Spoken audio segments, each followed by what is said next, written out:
Hommage et triomphe romain à Greg qui signe aujourd'hui même, vraiment aujourd'hui, on n'a pas triché. Le 21. 21 juin 91, 21 juin 2021.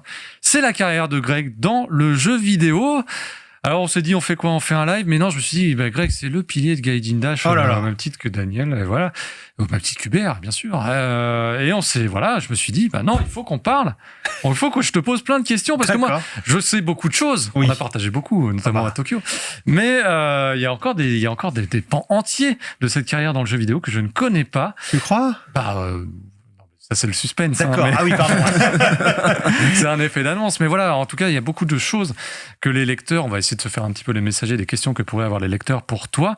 Mais déjà, simplement, 30 ans de jeux vidéo, avec le recul, ça paraît monumental. Il y a très peu de gens qui sont restés aussi longtemps dans le sérail. Comment tu jauges ça? Qu'est-ce que ça te fait?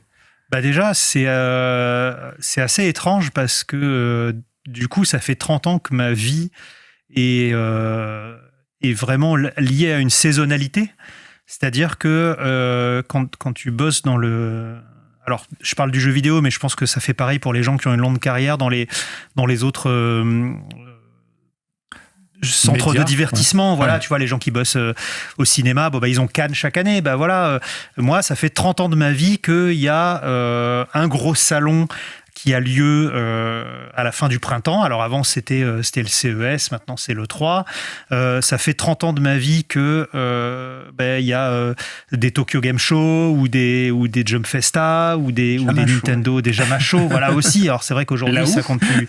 Voilà, l'AOU, c'est bientôt le Super Game. Le Super Game Show, enfin c'est 30 ans qui... Enfin, en fait, tant que je fais pas la rétro, je m'en rends pas compte. Tant que tu regardes pas derrière toi, tu te rends pas compte parce que chaque année, il y a la nouvelle machine et puis après, il y a la nouvelle machine et il y a encore la nouvelle machine qui arrive et le nouveau jeu et le nouveau truc.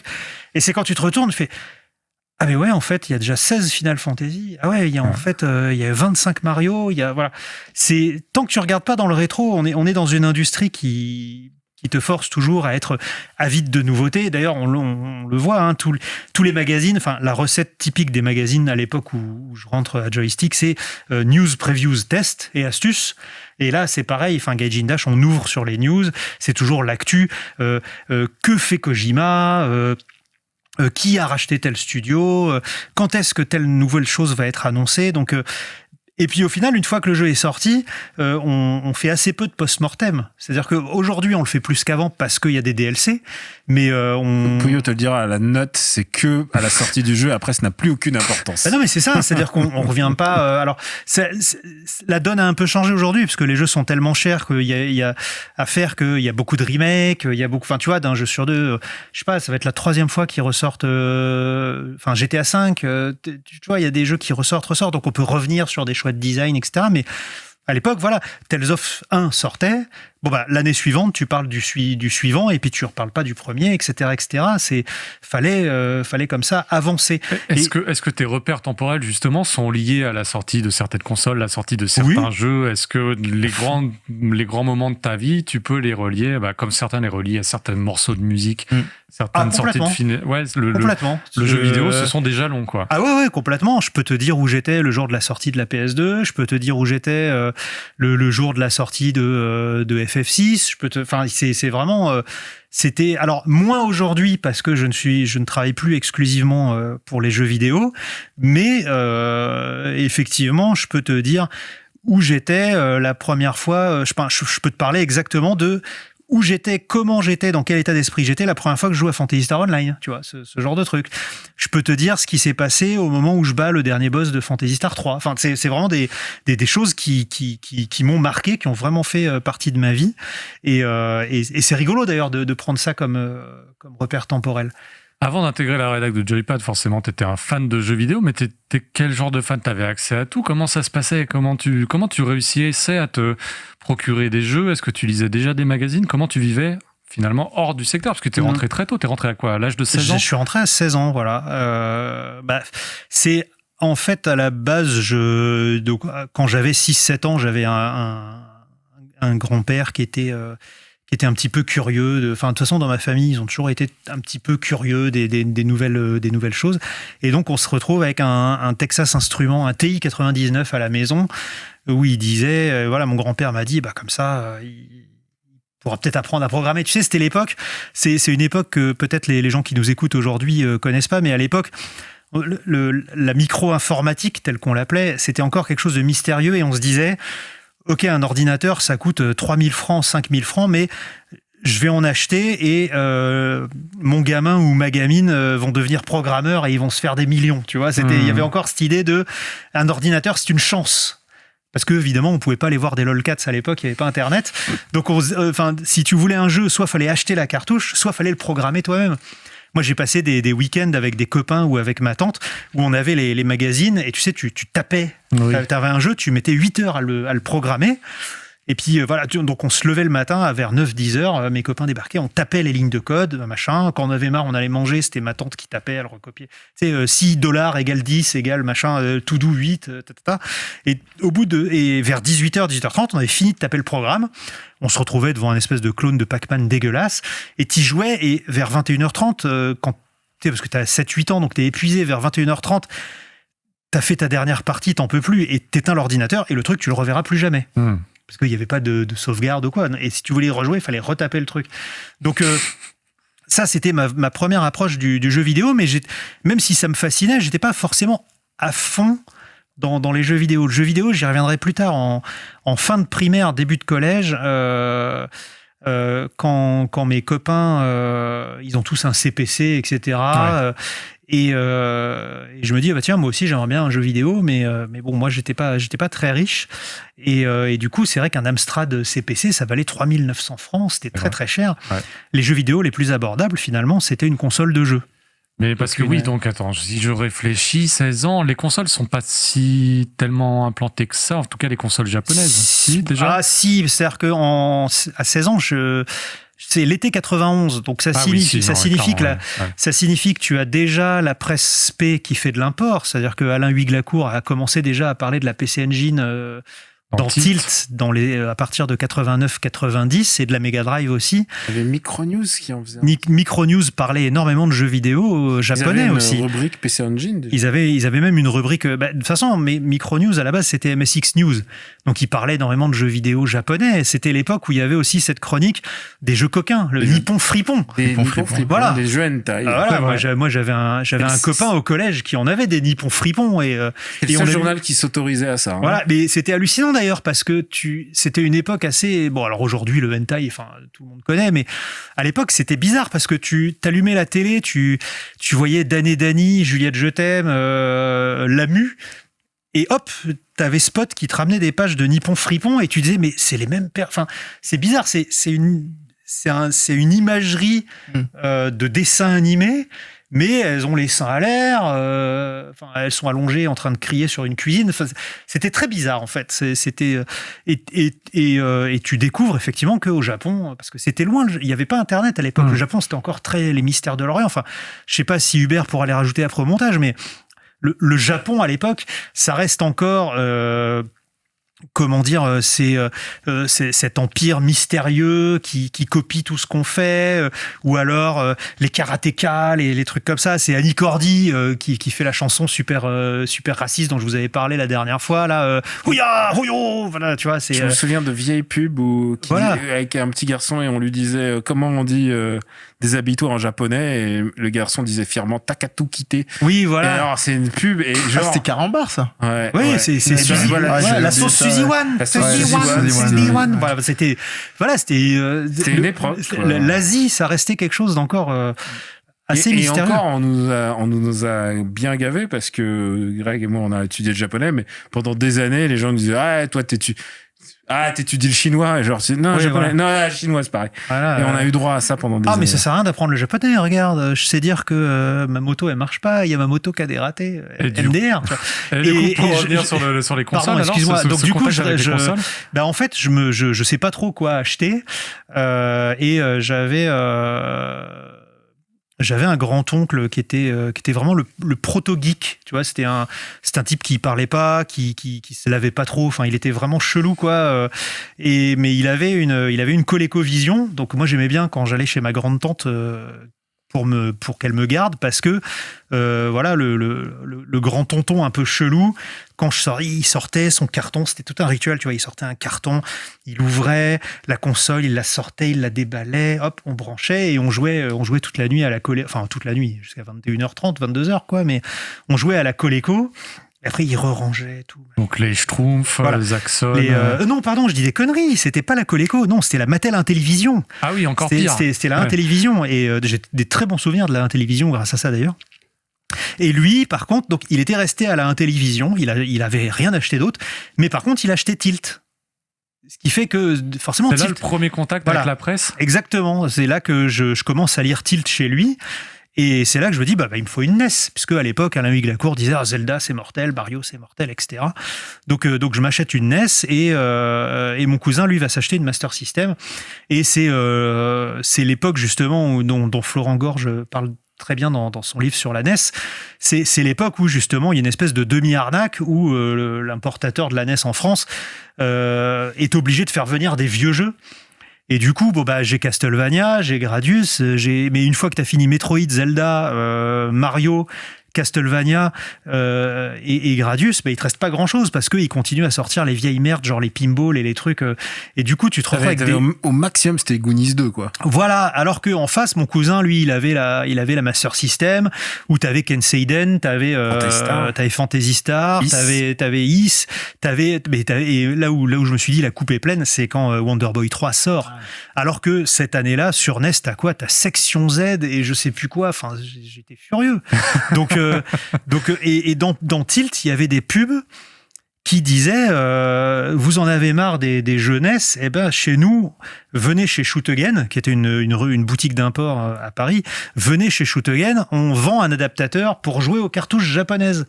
Et là, à peu près à cette époque-là, j'étais en 3e. J'avais un copain, son père revient du Japon et il nous ramène un Jump. Et à une époque où tu sais pas... À une époque où Jump, c'est le Graal. Hein. Mais non, mais c'est au-delà du Graal. Tu ne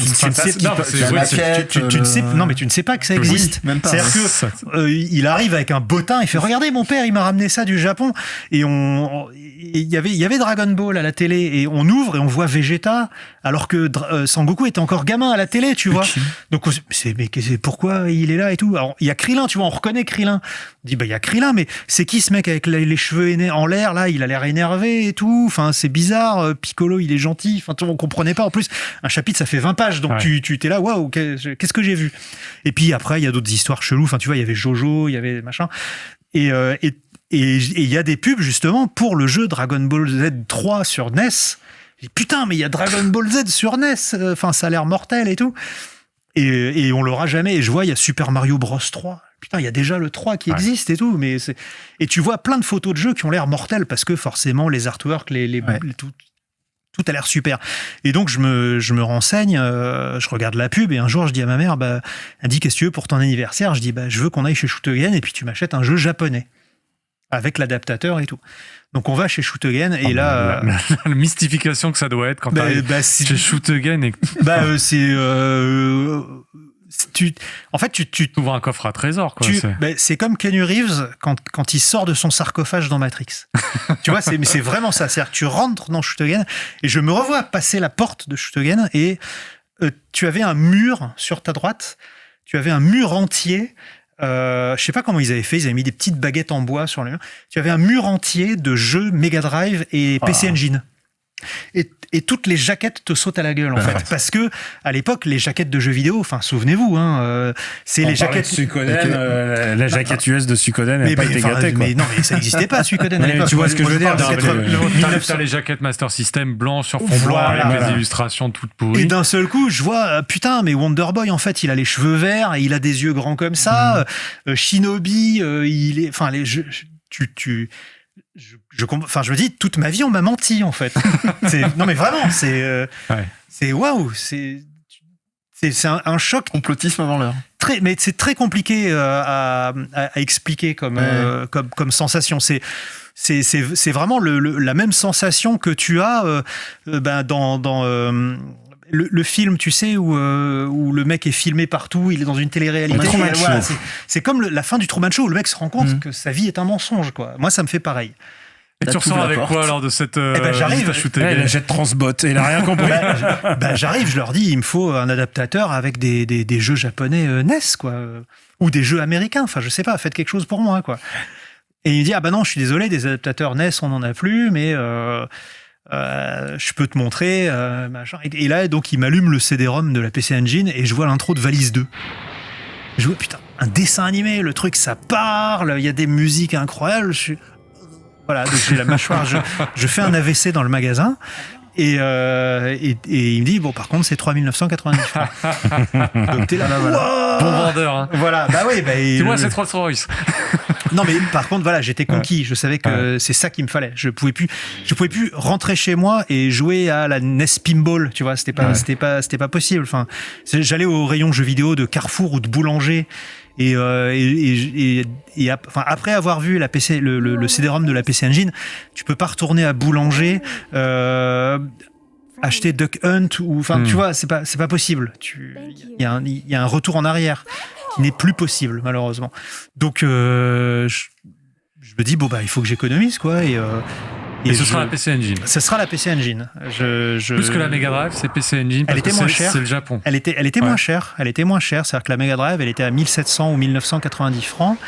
Et la PC Engine, la toute blanche. 300 € du coup. Voilà, parce qu'il y avait. Je suis pas sûr, mais je crois que la Core Graphics allait arriver. Enfin, je sais pas pourquoi, mais en gros, il y avait une promo. La PC Engine blanche était à 1290 francs.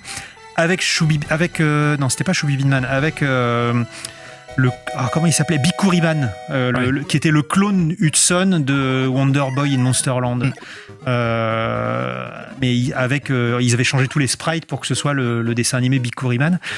Et il m'avait fait un petit prix. Alors je sais pas si j'avais une bonne tête ou quoi, mais il m'avait filé PC Kid pas cher avec en plus, quoi. Ouais. Et donc j'avais réussi à négocier ça pour mon anniversaire, plus je sais plus quoi, et j'avais une PC Engine à la maison, et donc là c'était génial, quoi. Il t'avait fait le topo pour le branchement et tout, c'est bon? Non, en fait, je pense que c'est pour ça qu'elle était pas chère, c'est que ça faisait partie de ces PC Engine où ils avaient carrément soudé une Péritel sur la carte mère. C'est-à-dire que j'ai pas la prise sur le côté pour brancher le câble que je veux. Il y a une Péritel native qui sort directement de la console, en fait. Et donc c'est comme ça que je rentre dans le jeu vidéo japonais. Donc en plus j'avais pas beaucoup de sous, mais l'avantage c'est que Shoot-Again permettait des bourses d'échange. C'est-à-dire qu'au lieu de racheter un jeu 100 €, 100 francs, 150 francs, au lieu de racheter un jeu 490 francs, tu venais et tu donnais ton jeu plus 100 francs, et tu pouvais jouer à une nouveauté. Moi, c'était Vidéo Invasion à l'époque. C'était quelque chose qui se faisait beaucoup, en fait, je pense, à l'époque. Vidéo Invasion, c'était dans le 5e arrondissement, non? Ouais, du côté de Répu, ouais. Du côté de Gay-Lussac. Pardon? Rue Gay-Lussac ou un truc comme ça. Non, c'était dans la principale, hein. C'était dans Boulevard Voltaire. Ah, c'est Boulevard Voltaire. Ouais, c'était Boulevard Voltaire, ouais. Juste à côté, je crois, de deuxième entrée de métro, pas loin de Berkorf. Oui. Feu, voilà, je vois celui qui faisait le coin. Donc la boutique était gagnante sur les deux côtés, puisque toi tu filais de la thune, et en plus derrière elle vendait super cher. Et Prom qui était rue Gay-Lussac, où j'avais acheté mon Suikoden. Je me pose une question du coup, parce que t'étais un peu seul tout en fait, quand tu découvres, toi t'as vu la lumière par rapport aux autres, et avec les gens dans ton entourage, comment tu partageais ça, ou est-ce que tu t'étais bien dans ta bulle, ça suffisait largement? Non, j'avais de la chance, parce que justement j'avais déjà un groupe d'amis proto-geeks, c'est-à-dire qu'en fait j'avais à partir de la 4e, alors avant déjà j'avais mon meilleur ami quand j'arrive en Seine-Saint-Denis, j'ai déjà mes copains un peu geeks en primaire, notamment en CM1, en CM2, mon meilleur ami et moi, on était super fans de Transformers, Jace et les Conquérants, tout ça. Enfin, on était vraiment, on était déjà les mecs chelous, tu vois, on jouait pas au foot, on était sur le côté en train de se dire, ah ouais, moi je pense que tel véhicule dans Jace il est plus balèze et tout, tu vois, c'était. Ok. Et quand j'arrive au collège, 4e, 3e, je rencontre un groupe d'amis qui fait des jeux de rôle, tu vois, des Donjons et Dragons, des trucs comme ça. Donc on joue énormément et on est tous fans des Chevaliers du Zodiaque. On est tous à fond. Et donc on va créer un jeu de rôle des Chevaliers du Zodiaque. Et donc, tous les samedis, on va jouer au Chevalier du Zodiaque avec des dés et des machins. Et donc on est très Japon. On est déjà très Japon. On est très séduit par l'imagerie animation japonaise. Et donc, forcément, quand je découvre Shootegen, j'explique ça à mes potes. Donc, ils y vont eux aussi. Ils voient le truc, ils deviennent fous. Il y en a un dans la foulée qui va s'acheter une Mega Drive. Enfin, on était plus ou moins tous un peu équipés en console japonaise ou au moins intéressés par ça. Ok. Voilà. Et mais bon, pareil, tu vois, on était tous à pas avoir beaucoup de sous, donc c'est ça aussi, on se prêtait les jeux, on se prêtait les consoles. Mais alors ça, c'est le volet jeux vidéo. Ouais. Mais ensuite, il y a le volet écriture, parce que il y a peut-être que c'est quelque chose qui te démangeait. Tu dis que tu créais donc des jeux de rôle Sensei avec tes potes, mais comment c'est quand tu te présentes, quand tu arrives à Joypad, parce que tu vas raconter, j'imagine, cette rencontre-là, t'as déjà envie d'écrire sur le jeu vidéo, ou c'est quelque chose qui va venir simplement parce que tu as accès au jeu et que voilà. J'ai forcément une admiration pour Tilt et pour Joystick, et en fait je vais avoir une opportunité, c'est quand j'arrive en seconde dans mon lycée. Ça se passe pas très bien parce qu'en fait on est très éclaté avec tous mes potes du collège, et je suis tout seul dans ma classe, je connais personne, et il y a vraiment 0 geek dans ma classe. C'est vraiment ça n'intéresse personne, quoi. Donc je suis un peu isolé, et je vais réussir à trouver une bouée de sauvetage en la présence du le journal du lycée. C'est là où sont un peu les mecs chelous. Je sais pas si tu vois un peu les non, c'est pas esprit Genshiken, c'est plus esprit, tu sais, les comédies un peu américaines un peu pourries des années 80 où t'as les geeks contre les joueurs de foot américains. D'accord. Voilà. Et en fait, les geeks de l'école, les mecs chelous, en fait, ils étaient au journal du lycée. Tu vois, il y avait un anarchiste, il y avait un mec, il avait, je sais plus, 17-18 ans, mais il était habillé comme Colombo. C'était très, très bizarre. Et donc, j'arrive là-dedans et je suis très, très vite accueilli. Et lui, il est chelou comme nous, très bien. Et donc, c'est l'époque où Akira sort au cinéma, donc on se dit, on va faire un numéro spécial Japon. Donc, il y a un gars qui va voir Akira au cinéma, il revient, il dit, ce film a changé ma vie, je vais écrire 3 pages dessus, blablabla. Et je leur dis, le Japon, c'est aussi les jeux vidéo, donc je vais essayer d'interviewer un testeur de joystick. Voilà. Et là, il m'arrive un truc... c'est pour ça que je pense que dans ma vie, j'ai surtout eu beaucoup de chance. Il m'arrive un truc complètement improbable, c'est que j'ouvre un joystick, je regarde les coordonnées du truc, il y a un numéro de téléphone. Et j'appelle au pif à 20h30. Enfin, déjà, tu sens... Non, mais j'avais 15 ans et demi, 16 ans, tu vois, donc je n'avais aucune idée de comment ça marche, la vraie vie et tout ça. J'appelle à 20h un journal. Déjà, ça décroche, tu vois, c'est chelou. Je leur explique, voilà... Et c'est pas l'hygiène. Comment ? Il y a encore du monde, c'est pas quelqu'un de l'hygiène. Non. Ils étaient en train de boucler, quoi. J'apprendrai plus tard qu'en fait, tu passes toutes tes nuits à faire la fête et à écrire un joystick, quoi. Mais donc, j'appelle, et là, il y a c'était l'un des responsables de la coordination éditoriale qui s'appelait Claude Lucas à l'époque, qui me répond et qui me dit, ah oui, tu veux interviewer un mec de chez nous pour ton journal et tout. Ouais, pas de problème, on va t'envoyer Seb et tout, donne-moi l'adresse, donne-moi l'heure et tout. Et en fait, c'était un coup de pute. C'est-à-dire qu'il voulait faire chier Seb, qui était testeur joystick, et il dit, tiens, faut que t'ailles là-bas et tout. Et le mec, il y va, et le mec s'est dit, putain, je suis tombé dans un putain de guet-apens, en fait, quoi, parce qu'il s'est retrouvé à manger à la cantine avec la responsable du CDI et tout. Enfin, c'était l'enfer, quoi. Et au final, on fait l'interview, le contact passe bien et tout, et puis quelques temps plus tard, une fois que le journal est prêt, je lui téléphone pour savoir si je peux passer à la rédaction pour lui amener le journal. Il me dit oui, bien sûr, vas-y, passe. Et donc je lui amène le journal, je visite la rédaction de joystick. Enfin, j'étais là, waouh, c'était incroyable, il y avait des jeux partout, enfin, c'était magique, quoi. Ouais. Et puis là, normalement, je m'en vais et c'est fini, on se revoit plus, tu vois. Et là, c'est le coup du destin incroyable. C'est, je me souviens plus si je me cogne ou si c'est lui qui se cogne ou quoi. Alain Huyghe-Lacour fait tomber des magazines japonais par terre. Et en fait, c'était les articles qui annonçaient la sortie de la Core Graphics 2 et du Super CD-ROM. Et il dit, putain, mais il n'y a personne pour me traduire ça, on ne sait pas ce que c'est et tout, machin. Et là, au bluff, je dis, attendez, si, moi je peux vous le faire si vous voulez. Mais tu parlais pas un très trop mot de japonais, quelques bases? Si, j'avais fait une initiation via l'éducation à distance. Tu vois, j'ai pris une option 3e langue dans mon lycée parce qu'elle existait et comme il n'y avait pas de prof, je recevais des cours à distance, mais j'avais un niveau complètement nul, quoi. Mais au bluff, j'ai dit si, moi je peux vous le faire et tout. Bon bah ok, il me file les magazines. Et hop, je rentre chez moi, je dis à ma mère, il me faut absolument un dictionnaire de japonais. Et je décode, je passe mes nuits à décoder le truc mot à mot et je comprenais rien. Donc, et au final. L'ironie, alors qu'après, il aurait suffi de 10 secondes et hop. Bah ouais, et quelques jours plus tard, donc, je me ramène chez Joystick et je lui amène le truc. En plus, c'était pas du tout professionnel, tu vois. J'avais écrit à la main sur des feuilles volantes et tout. Enfin, c'était nul. T'avais 15 ans. Et bah oui. Et je lui donne ça à Alain Huyghe-Lacour et il me dit non, mais c'est bon, on s'en fout, on a trouvé. Et parce qu'évidemment, entre-temps, tous les magasins qui faisaient de la préco, ils avaient eu de par les grossistes, ils avaient toutes les specs et tout. Il fait non, mais on s'en fout, mais dis-moi, t'es bon en jeu vidéo? Alors je dis bah ouais, j'ai fini ça, machin et tout. Il fait tu veux bien nous aider là parce qu'on est dans la merde et tout. Et du coup, c'était le 21 juin 1991. Ils m'ont demandé de leur filer un coup de main pour prendre des photos de jeux vidéo et juste ça, photo, voilà. Bah oui, parce qu'à l'époque c'était super chiant de prendre des photos, personne voulait le faire. Fallait aller loin dans le jeu pour montrer le plus de niveaux possible. Voilà, il y avait vraiment de la concurrence entre les différents magazines et il fallait vraiment être celui qui avait, enfin, on regardait ça à l'époque, celui qui était vraiment allé le plus loin dans les magazines et c'était chiant parce que il fallait jouer et il fallait prendre ses photos et à l'époque prendre les photos de jeux vidéo c'était hyper pénible. J'imagine que je l'ai déjà raconté, mais en gros, il fallait jouer dans le noir et avec un appareil réflexe, prendre l'écran en photo. Donc, il fallait déjà prier pour que le jeu il ait un mode pause sans qu'il y ait le mot pause au milieu de l'écran ou que ça ouvre un menu ou quoi. Et nous, on avait un énorme avantage sur Tilt, c'est qu'on avait une télévision dont tu pouvais friser l'écran.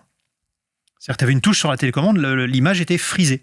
Et donc, je prenais les photos comme ça de tous les testeurs, pour tous les testeurs qui avaient la flemme. Enfin, ils disaient qu'ils n'avaient pas le temps, mais en fait, ils avaient la flemme, quoi. Et du coup, j'étais corvéable à merci et je faisais les photos de jeux comme ça. Screenshot, ça n'a jamais été le truc le plus sympa de. Non, non. Enfin, sauf si tu avais vraiment envie de montrer un passage précis. Mais à l'époque, on l'a tous fait, mais en fait, c'est un peu chiant. Oui, voilà. Et puis les pigistes, ils voulaient chier du signe au kilomètre. Donc, le boss de Gradius 3, que ce soit le boss du 3e ou du 5e niveau, on s'en fout, quoi. On est d'accord que tu frisais le jeu, mais tu pouvais le reprendre après. T'étais pas condamné à relancer le jeu. Ah non, tu frisais la télé. Le jeu derrière, il continuait. Sûr, donc il fallait friser l'image, mettre la pause ensuite pour pas mourir. Ouais. Et hop, clic, tu prenais ta photo et puis tu repartais. Et du coup, tu fais ça au tout début, au mois de juin. Au mois de juin, je commence comme ça. Quand est-ce qu'on te propose d'écrire? Parce que t'écris dès le premier numéro de Joypad, finalement. Alors non, en fait, mon test, c'est le numéro 2 de Joypad. C'est le numéro 2 dans le numéro 1 de Joypad, je fais que les Solus. À la base, je vais faire que les Solus. Parce que, en fait, comme j'avais 16 ans, c'était chiant de me payer. Donc, en gros, l'arrangement qu'on avait, c'était que je faisais des Solus et ils me filaient des jeux. Voilà, ils me payaient en jeux. Voilà. C'est pas très légal. Ce qui est, enfin, quand t'as 16 ans et que les jeux, ça coûte 799 €, 799 francs, enfin, t'es content, quoi. Ouais. Enfin, j'avais, je crois que, pour le numéro de décembre 91, oui, il m'avait filé une Super Famicom avec Actraiser et je sais plus quoi. Enfin, tu vois, c'était vraiment, c'était le rêve pour moi, quoi. Ouais. Enfin, c'était cool. Enfin, c'est-à-dire que je gagnais pas d'argent, mais ma mère qui n'avait pas beaucoup de sous n'aurait plus jamais à devoir m'acheter un jeu ou quoi. Enfin, c'était bon, quoi. Elle n'avait plus un franc à débourser pour mon divertissement ou quoi que ce soit. Ouais. Moi, j'ai souvenir parmi tes premiers tests, donc le test des Chevaliers du Zodiaque sur NES. C'est le premier test que j'ai fait. Bah voilà. Tu vois. Mais j'écrivais pas le test. Ce qu'il faut savoir, c'est qu'à l'époque, par exemple, un test, ça faisait 2 pages. T'avais le texte principal qui expliquait le jeu. Alors voilà, l'histoire, gna gna gna. T'avais les légendes photos et puis tu sais, t'avais la bande informative, graphisme, animation, bruitage. Et t'avais 2 avis. Et en général, tu avais un pigiste principal, donc celui qui avait testé le jeu, qui faisait tout le texte et son avis. Et le deuxième avis était juste écrit par quelqu'un qui faisait juste le deuxième avis, quoi. Et donc moi, en fait, je faisais 1 ou 2 petits avis par mois. Parce que, tu vois, c'est pas comme si je volais des piges à des gens qui gagnaient vraiment de l'argent, en fait. C'est là où je voulais en venir. Je crois qu'aussi, il y avait Valise 4 où tu avais présenté les différents personnages. Moi, j'étais quand même assez... à l'époque, les personnages de jeu, en plus de personnages de valise qui ont un background, une histoire, plusieurs épisodes et autres. Les encadrés. Les encadrés, ça n'arrivait pas forcément. Et je crois même que dans le test, ils disent ah là là, Greg, quel génie ou un truc comme ça. Enfin voilà, ils insistent sur le fait que voilà, tu connais le background et que finalement dans la presse, surtout dans la presse de l'époque, ce background-là est précieux. Mais voilà, justement, je crois qu'à part moi, il devait y avoir Douglas chez Console Plus. On était et il y avait, je sais plus quel était son pseudo. Il y avait O au-dessous qui était chez Micronews. On était les trois seuls à avoir des notions de... Enfin, O, il parlait japonais. Mais Douglas et moi, on était les seuls à avoir des vraies notions de japonais, quoi. Les autres, ils testaient des jeux, ils comprenaient pas ce qu'ils faisaient. C'est d'ailleurs pour ça que il n'y avait pas de test de RPG en japonais avant l'arrivée d'FF6, en fait. Ah ouais, même... Non, il y a eu des tests, mais souvent ils étaient bons. C'était des tests express. Ouais. Non mais par exemple Console Plus avait fait une page sur Dragon Quest 5 où tu vois ce truc. Mais c'est beaucoup plus tard ça. Moi je te parle vraiment de 91, 92. C'est 91. Non, DQ5 c'est DQ5 c'est un peu plus tard quand même. C'est un peu plus tard. Non, je vois ça. Mais non, moi je te parle de 91 où justement dans Joystick ils vont mettre 98% à Phantasy Star 3 parce qu'il est en anglais. Mais par contre, le Shining Force, il sort en anglais en février 92. On n'en parle pas. On attend qu'il soit annoncé en Europe, d'avoir une ROM anglaise. Alors que toi, par exemple, dans Joypad, vous testez Landstalker assez vite en version japonaise. Ouais. En fait, j'ai réussi à imposer le test de jeu, le test de RPG japonais. J'arrive à l'imposer avec FF6. À l'époque où justement FF6 est le plus beau jeu techniquement qui existe. Ouais. Parce que à l'époque, le maximum qui était testable, c'est un action RPG genre Actraiser ou Zelda 3. Tu vois, au-delà, on fait pas. Au-delà, c'est trop compliqué. Et puis en plus, Alain Huyglacourt, il m'aimait beaucoup, il était très patient, mais les RPG japonais, ça le faisait chier. Le tour par tour, il voulait pas en entendre parler. Ce qui fait que quand on recevait Final Fantasy V ou Tengai Makio 2, des trucs comme ça, j'ai le droit, on les reçoit parce que c'est des jeux importants, j'ai le droit d'y jouer, j'ai le droit de prendre des photos pour faire des previews ou des news, mais on les teste pas. D'accord. Voilà. Ouais. Donc simplement parce que de toute façon c'était trop difficile d'accès, ça n'intéresse pas grand monde. Pour eux, ça n'intéressait personne en tout cas. Et donc tu parles de Final Fantasy VI, mais il y a aussi peut-être l'ouverture au Japon d'une façon générale avec d'autres médias qui ont sans doute aussi facilité cette porosité. Je veux dire, quand Dragon Ball Z 2, Super Butoden sort au Japon, le premier, hein. Même le premier, oui, Dragon Ball Z Saya Densetsu quand il arrive aussi. Tout le monde a envie d'avoir les screenshots et tout le monde a envie de savoir aussi ce qu'il vaut, non ? En fait, c'est ça qui est amusant, c'est qu'il y a déjà un premier gap générationnel qui s'installe. Et Alain Huyglacourt, c'est quelqu'un qui est très malin parce qu'il le sent.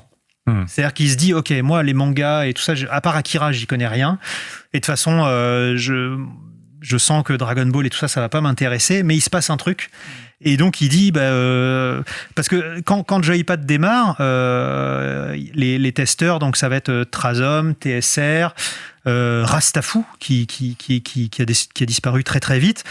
Et puis après, ça va être Danny Bullock qui disparaît très vite aussi, mais va y avoir après et donc les anciens de Joystick, donc Seb et JM Destroy, qui n'ont pas du tout la culture manga en fait. Ils sont très très jeux vidéo. Mais les dessins animés japonais et tout ça, ça les intéresse pas ou très peu. Alors que moi, je vais déjà devant Junku échanger des cassettes en japonais. Tu vois, c'est l'époque où je commence à m'intéresser à l'Odos et tout ça en japonais. On comprend rien, mais c'est génial. Voilà. Comment ? Non, Slayer. Oui, voilà. Non, Slayer, c'est un peu plus tard. C'est un peu plus tard. Non, après, c'est vraiment. Ça et tout, mais... Non, mais c'est vraiment les genre Orion, les trucs comme ça, hein, Weathering Continence, enfin c'est vraiment les belles OAV. Dagger of Kamui. Kamui, Video Girl Eye, ces trucs-là, quoi. Et du coup, Alain Huyglacourt me dit, tu seras l'espèce de pont. C'est-à-dire, dès que tu vois un truc Jap, nous on comprend rien, mais on te fait confiance. Voilà, t'as droit à un ou deux jokers par mois où tu me dis, ça c'est mortel, machin. Et c'est ce qui me permet de mettre un petit peu plus de Japon à chaque fois. Tu vois, par exemple, quand Ranma sort, personne ne sait ce que c'est Ranma. Ouais. Moi, je leur dis, mais si, c'est un truc, le mec, il se met de l'eau chaude. Même le club Dorothée, faut savoir un Oui, le truc, Club Dorothée, Ranma arrive assez c'est qu'il n'y avait tard, pas de porosité entre les testeurs de jeux vidéo qui étaient branchés par Ultima et plein d'autres trucs tout aussi vénérables, mais qui s'intéressaient pas à ce qui se passait au Club Dorothée. C'est-à-dire qu'il y avait c'était les vieux geeks. Tu vois, c'était vraiment la génération Star Trek, Wizardry, Ultima, comme tu disais. Wing Commander, voilà, c'était la grosse cam de l'époque. Voilà, les geeks de l'époque, c'était Star Trek, Star Wars et les jeux micro, en fait. C'était les jeux qui avaient 100% chez Tilt, tu vois. Et la porosité, effectivement, tu as raison, ne se faisait pas vers la pop culture japonaise. Parce que c'est des gens qui étaient plus âgés que moi. C'est-à-dire que moi, j'ai 16 ans, mais eux, ils ont tous déjà 24, 25 ans. Ils ont déjà leur pop culture qui est faite. Même Akira, pour eux, c'est un peu abscon. Alain Huyglacourt, c'était quelqu'un de très ouvert parce que c'était le seul à avoir lu Akira, par exemple. Mais il a toujours été hyper curieux.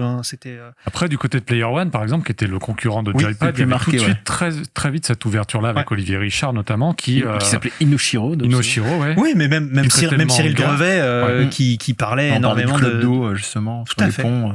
Et moi, je trouve qu'il y a vraiment eu un avant et un après niveau culturel. Bon, ça a été dit dans je sais pas combien de podcasts où tu as été invité, quoi que ce soit, mais c'est pour faire un parallèle un peu plus moderne. C'est le fameux hors-série que tu as fait sur Dragon Ball. On te ramène pendant son bac. Pourquoi je parle de celui-là? Parce que pour moi, ça a été le truc qui a permis des glossaires, genre beaucoup plus tard chez Pika Édition, qui était cette fameuse page d'intro, notamment dans GTO, et qui expliquait effectivement au-delà des révélations qu'il y avait nulle part ailleurs, parce qu'on parlait du Club d'eau, mais en général, ils faisaient du truc, c'était une image accrocheuse, parce qu'ils savaient qu'ils avaient l'exclu de la diffusion, et voilà, ils en faisaient pas plus. Et là, on avait vraiment un truc, ok, ça veut dire ça. Et puis, ça renvoie à un truc avec la culture japonaise. Donc, on avait vraiment un pont qui se faisait. Et puis, c'était assez important. C'était une révélation, parce que, ok, tu pouvais voir des VHS, donc des cassettes vidéo chinoises, avec d'autres personnages que tu voyais pas dans la série ici et là, mais il fallait quand même faire le déplacement à Paris, c'était pas hyper commun non plus. Bon, tu te les passais un peu sous le manteau.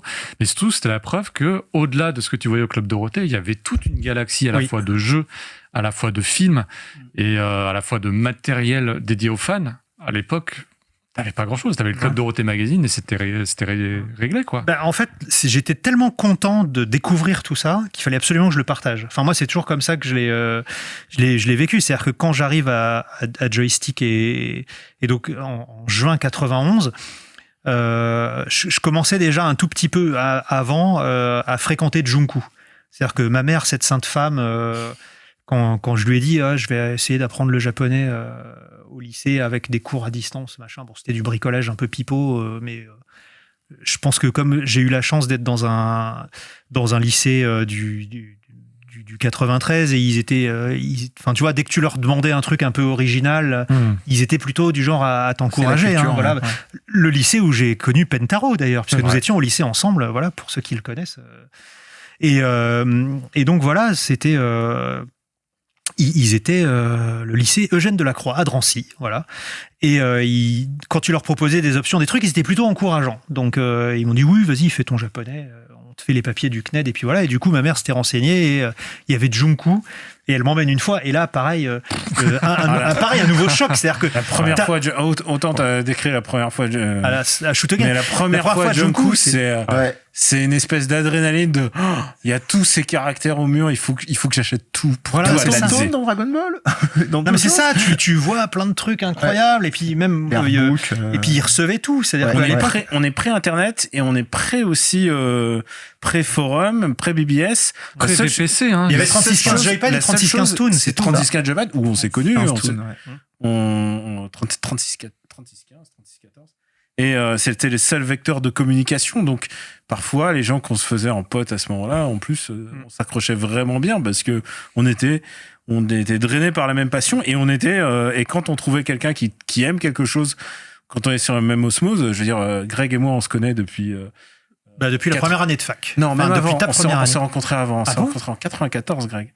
Et la première fois qu'on s'est parlé, c'était sur Robot Tyson. On s'était parlé de Robot Tyson, on a échangé déjà, parce que 94, c'était ma première année au Japon.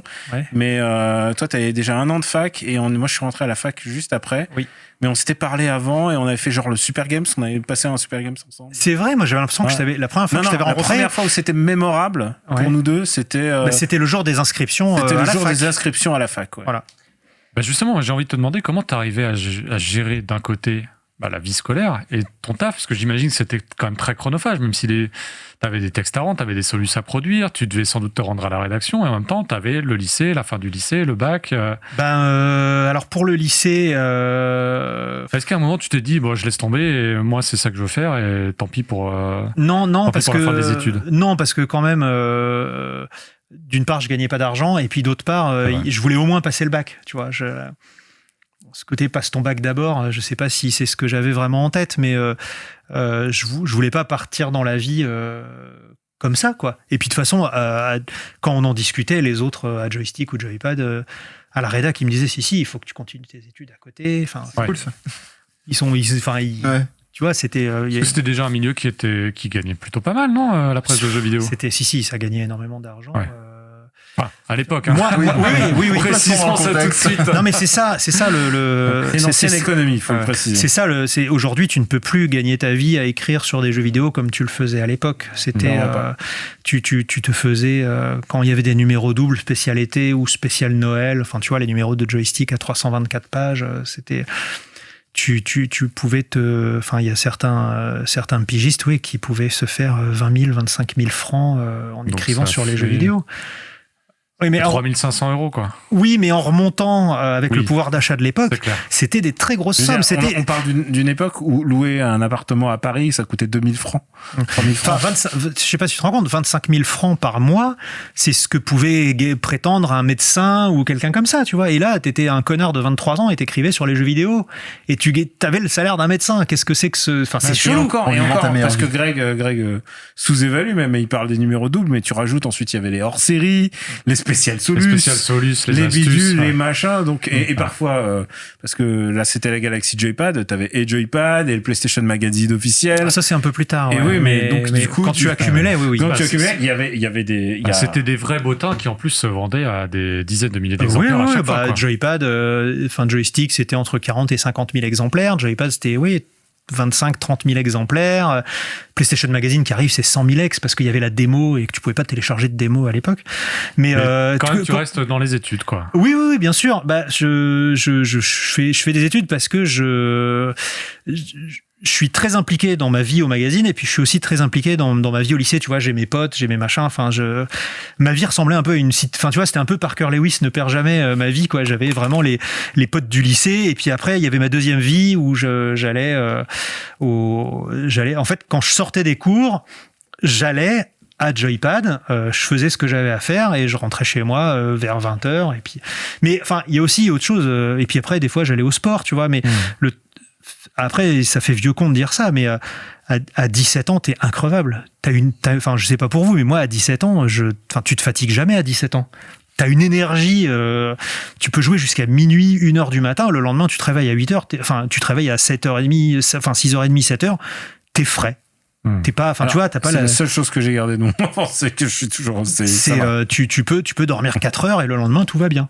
Et d'un autre côté, t'arrives à enchaîner les cadences de travail. Alors déjà, je travaillais beaucoup moins. Il y a des rendus aussi à l'école, quoi. Oui, mais je travaillais beaucoup moins que les autres. Ouais. C'est-à-dire que je faisais une solus. C'est ça qui me prenait le plus de temps, en fait, c'est de finir le jeu une fois et le finir une deuxième fois en prenant toutes les photos. Ça, c'était super long. Mais après, je prenais les photos de tout le monde. Et puis, il y a aussi un truc, c'est le skill. Tu joues beaucoup mieux aux jeux vidéo à 17 ans qu'à 45 ans. Ça, par contre, on a eu même une super discussion une fois avec Yoshinori Ono et Harada, le producteur de Tekken, où justement, on parlait eux, ils voyaient que les joueurs, après 30 ans... les réflexes baissaient, quoi, et c'est pour ça que des joueurs comme Tokido et Daigo, pour eux, étaient admirables parce qu'ils compensaient la perte de réflexes par rapport aux jeunes gens avec des stratégies et des lectures de jeu, enfin ce qu'on appelle le mind game. Et c'était vraiment passionnant de discuter de ça avec eux. Mais voilà, à 17 ans, Enfin, on le sait tous. Enfin, on l'a vu quand la PC Engine Mini et la Mega Drive Mini elles sont sorties. Enfin, on a fait des lives ensemble. Ce jeu-là, je le finissais en une vie. Bam. Et voilà, en live, on est mort comme des merdes au premier niveau. Donc, on vieillit. Nos réflexes vieillissent, nos habitudes vieillissent. Mais à l'époque, j'étais un bon joueur et j'allais loin dans les jeux. Je prenais les photos, clac, clac, clac. Il y a peut-être des facilités au bahut aussi, non? Bah pas forcément parce que j'étais nul en maths, mais mais là, enfin en fait l'avantage que j'avais, c'est que ce qui m'avait, enfin c'est idiot à dire, hein, mais Joypad, ça m'a énormément façonné. En tant qu'adulte, c'est-à-dire que au lycée tu traînes qu'avec des lycéens et d'un seul coup t'es dans le monde et le soir j'avais ma deuxième vie où je fréquentais des gens de 25-30 ans. Tu vois, une anecdote qui m'a vraiment fait ressentir ça. Alors voilà, ma vie c'était un peu un harem manga parce que j'étais au lycée en seconde, première et terminale. On était 5 mecs dans ma classe. Le reste c'était que des filles parce que j'étais en littéraire, tu sais, pour pouvoir avoir mon option japonais. Et du coup il y avait que des filles dans la classe. Et la prof de français nous fait le marronnier. Elle nous projette le cercle des poètes disparus. Donc évidemment, on l'a tous su celui-là. Voilà. Donc évidemment, toutes les filles de la classe pleurent, elles trouvent ça génial, c'est le plus beau film de tous les temps, machin.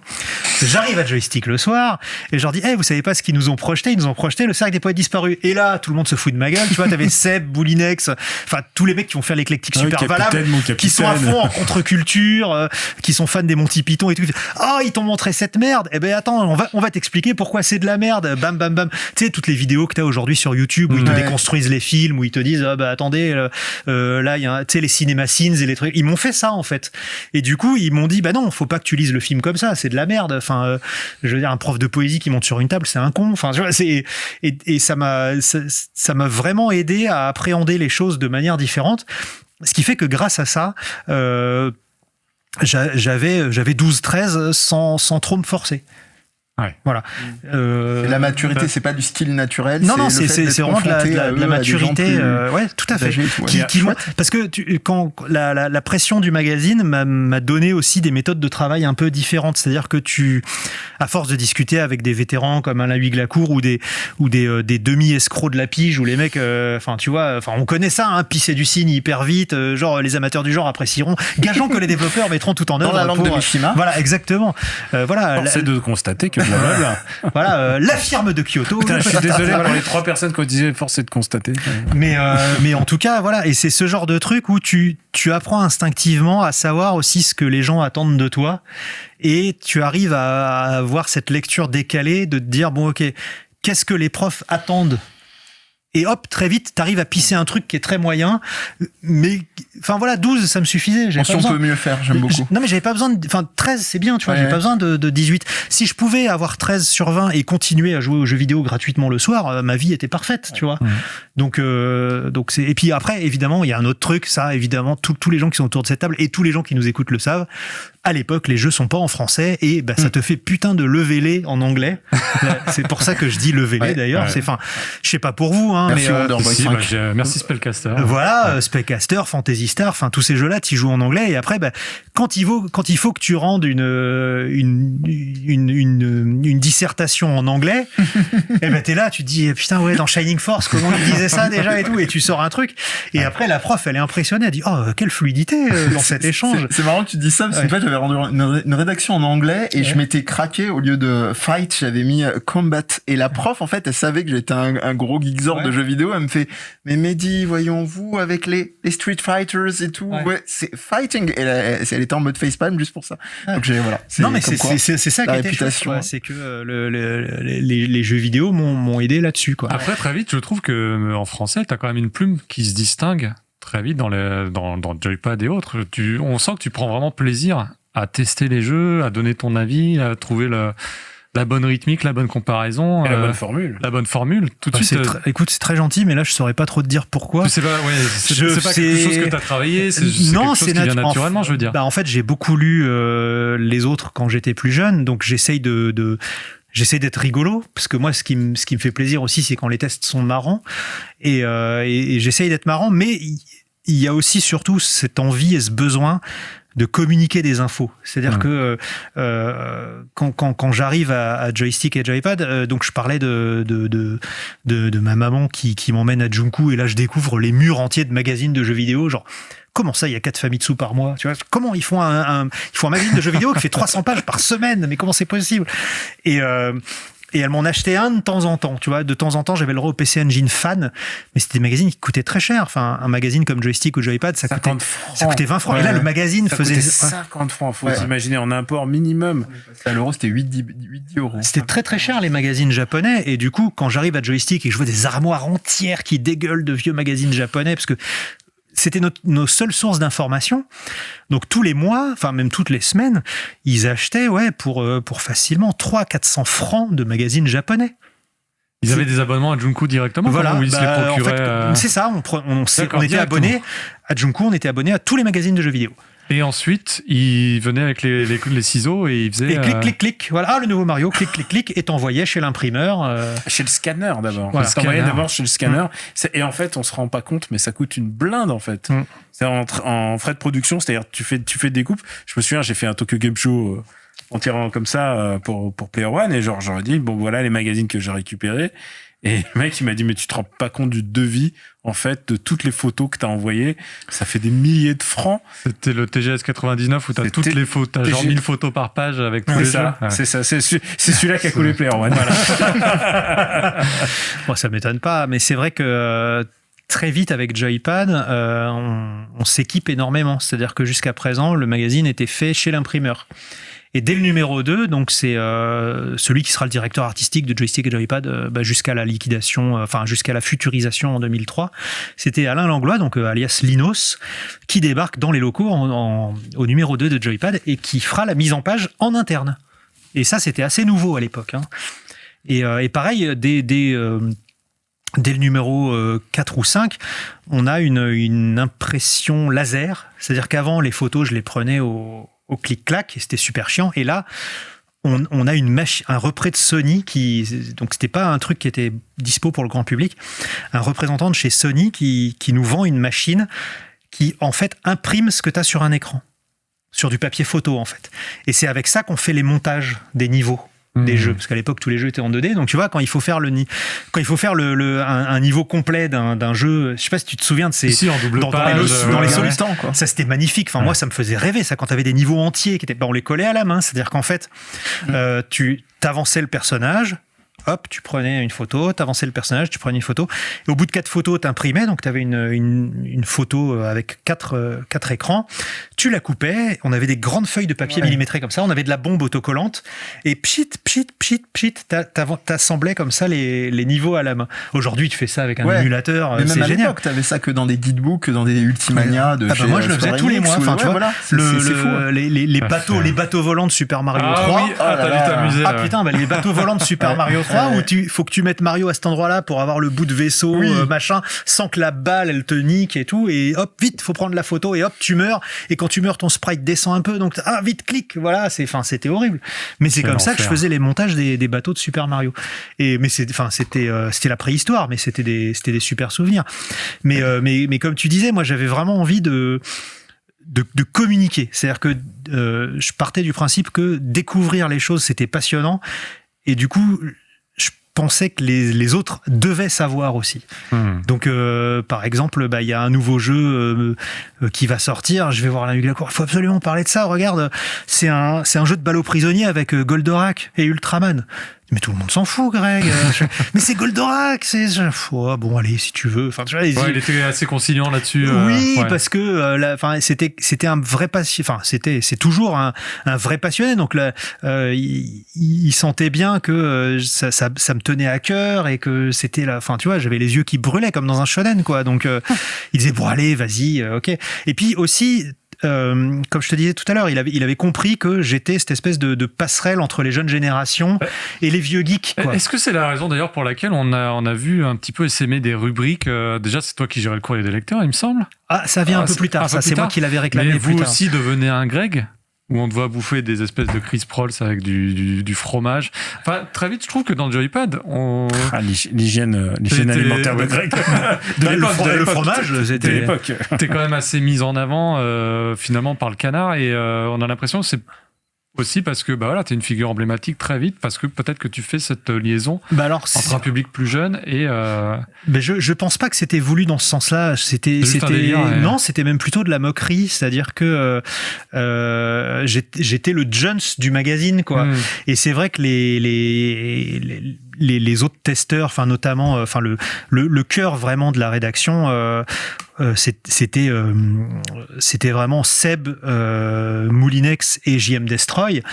Et eux, ils étaient vraiment, c'était des enfants des années 70, donc ils étaient plutôt rock'n'roll, Monty Python, etc. Et moi, j'arrivais de Drancy en survette, je parlais en verlan et tout. Et tu vois, en fait, le truc, c'est que pour ces mecs-là, qui étaient des testeurs de longue date, en plus, parce que c'était pas des débutants. Là depuis quelques années, ouais. Pour eux, leur dieu, c'était Richard Garriott. C'était le mec qui faisait Ultima. Pour Greg, ça aurait été Shigeru Miyamoto. Et eux, sans doute, ne connaissaient pas le nom de Shigeru Miyamoto. C'était pas un nom encore médiatisé. D'abord, parce qu'il avait pas son nom au début des jeux. C'était Miyafune. Voilà, mais voilà, le truc, c'était que il y avait pas. En plus, c'était un média qui n'avait pas encore de stars. Il commençait à avoir des développeurs stars. Je veux dire, Civilization, au moins, il y a le nom de son créateur sur la boîte. Au Japon, il y avait Sid Meier, il y avait des gens comme ça, mais tu vois, voilà, c'est vraiment une période d'éclosion et il y a plein de mecs qui étaient complètement hermétiques. Et même pour moi, plus tard à Player One, j'ai toujours eu ce truc de toi tu fais les trucs japonais, genre les trucs japonais, et ça commençait parce qu'ensuite il y a vraiment le gros twist, je pense, et Greg sera d'accord avec moi, le grand basculement, c'est Final Fantasy VII.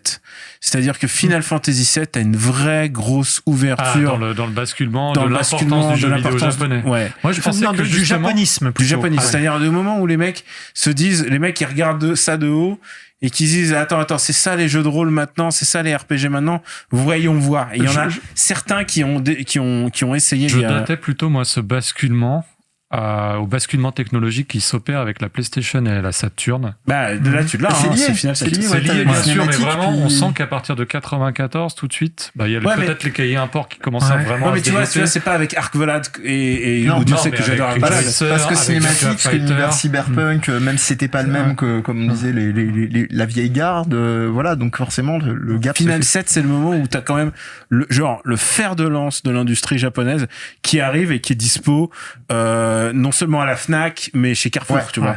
C'est genre, c'est dispo et peut-être 350 balles, ça coûtait ce prix-là.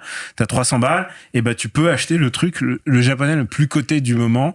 Et ensuite, il y a un truc qui est déterminant, et c'est pas longtemps avant Final Fantasy, mais qui arrive plus tard, c'est Pokémon. C'est-à-dire que tout d'un coup, il y a une espèce d'entité complètement inconnue, parce que j'ai vu des basculements dans la presse jeux vidéo, des mecs qui en avaient rien à foutre du Japon. Mais alors rien à foutre, et tout d'un coup, ils sentaient que ça leur échappait. Et tout d'un coup, les mecs, ils prennent une Game Boy pour la deuxième fois de leur vie, parce qu'ils l'ont eu pour la première fois à Tetris quand la Game Boy est sortie, et là, ils la reprennent dans la main, ils prononçaient même pas, ils disaient Pokémon.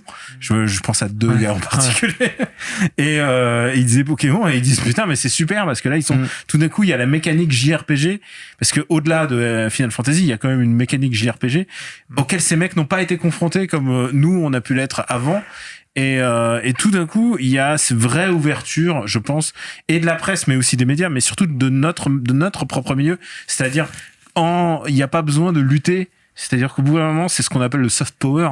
C'est que le JRPG est tellement fort en tant que concept que tout d'un coup, ça commence à convaincre même les gens les plus ardus du truc. Enfin, en tout cas, c'est comme ça que je l'ai ressenti. Et même s'ils étaient dans le déni, tu vois, ils devenaient en âge, les rédac chefs, d'être parents, et ils se disaient, mais c'est incontournable, parce que même mon gosse est en train d'y jouer, de me réclamer une Game Boy pour y jouer, quoi. Alors moi, je pense que avant ce choc générationnel du japonisme, il y a déjà le choc générationnel que j'ai ressenti du versus fighting. De l'arcade, de toute façon. Non, du versement du versus fighting. C'est-à-dire que tu as les testeurs historiques, donc comme Seb, JM Destroy, Alain Huyghe-Lacour, qui sont fans de jeux d'arcade, mais de ce qu'on appelle aujourd'hui, tu vois, les belt action, donc les Final Fight, etc., etc. Et quand Street Fighter 2 arrive, c'est un jeu qui est complètement différent. C'est-à-dire que déjà, c'est 1 contre 1, et c'est des gens qui avant jouaient à Karateka, à des choses comme ça. Mais là, le jeu est beaucoup plus complexe, en fait. et ça marche pas. C'est-à-dire qu'ils ont pas envie d'apprendre à faire des Dragon Punch et tout ça. C'est pas comme ça qu'eux conçoivent l'amusement. Ils conçoivent l'amusement dans un système de progression ou d'affrontement, mais d'affrontement simple, tu vois, genre Bomberman, ok, très bien. Ayar Kung Fu, ces trucs-là, très bien, parfait.